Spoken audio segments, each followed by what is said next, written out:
Hi. So, I first encountered the Red Sea Diving Resort this summer when I was at home and I was looking through Netflix to see what I can watch. Now, usually I like to choose biographical feature film movies that are based on true stories. So, when I heard about the Red Sea Diving Resort, I was very interested. I heard that it was about the Mossad, and because I'm Israeli, I felt obligated to see something that's really happened through the Mossad.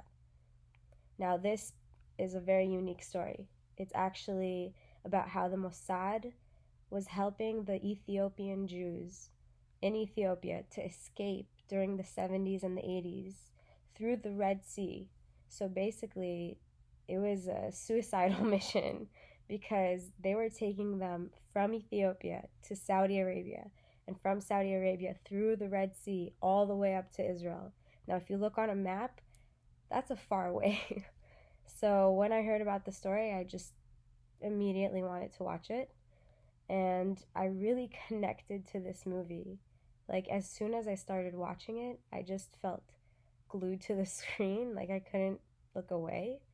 Um, One of the reasons I think that it really spoke to me was almost 4 years ago, actually. I went on a missions trip to Ethiopia, a medical mission trip to help Ethiopian Jews actually in the middle of nowhere where there's no medical help. So I was helping build a medical hospital in the field, and I fell in love with the Ethiopian Jews. Um, my whole life, actually, I've always been really connected to them, and my parents have a humanitarian aid center in Israel, and we donate a lot of things actually to the Ethiopian community.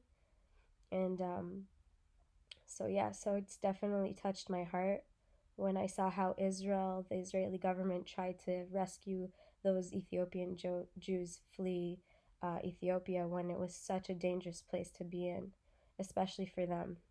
Until today, actually, Ethiopian Jews are being persecuted in Ethiopia. Um, so just have that in mind.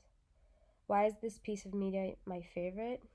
Um, it became my favorite just because the more I think about it, I love how there is now media presenting the good things that Israel is doing. So many times I feel like over the news or over through these different groups, hate groups actually, like BDS, boycott divestment issues, that Israel is being portrayed as such an evil place, and Israelis are being portrayed that way. And for me, as an Israeli that was born and raised in Jerusalem, I just feel like this is something that can actually represent my country in a truthful way.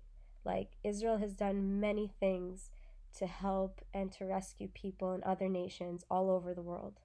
So I've connected to this film, and I personally want to make more films like that in the future that actually put Israel in a better light and show the truth of what's happening there on a daily basis and throughout history. Um, how does this work inspire you? Well, like I just said, this movie, the actors, the screenplay, the story, it's all just an incredible piece of art. And it's exciting, like, to watch real events that actually took place and the bravery that those people had to go through. And nobody knew that they were doing it till today. It's only now found out. And that's amazing in my opinion, that people can do such amazing things and nobody will know about it. But 20 or 30 years later, the world finds out, and I don't know, that's just amazing in my opinion. And I think that's something to be proud of, that sometimes you can help people and not everybody has to know what you're doing. And maybe one day they'll find out, right? But for now, you're doing it because for the sake of humanity. You're doing it because people actually really need help. You're not doing it for your own fame or your own gain, but to actually genuinely help and love on others. And I hope I can do the same. I hope that whenever people need me, I can actually be there and not try to brag about what I did or how I helped people. It doesn't matter. In the end of the day, that's between me and my Savior, my God, and all the rest doesn't really matter. I just need to help people without getting the praise for it. And I think I learned a lot from that movie actually. And yeah, and I hope you watch it too if you haven't watched it yet.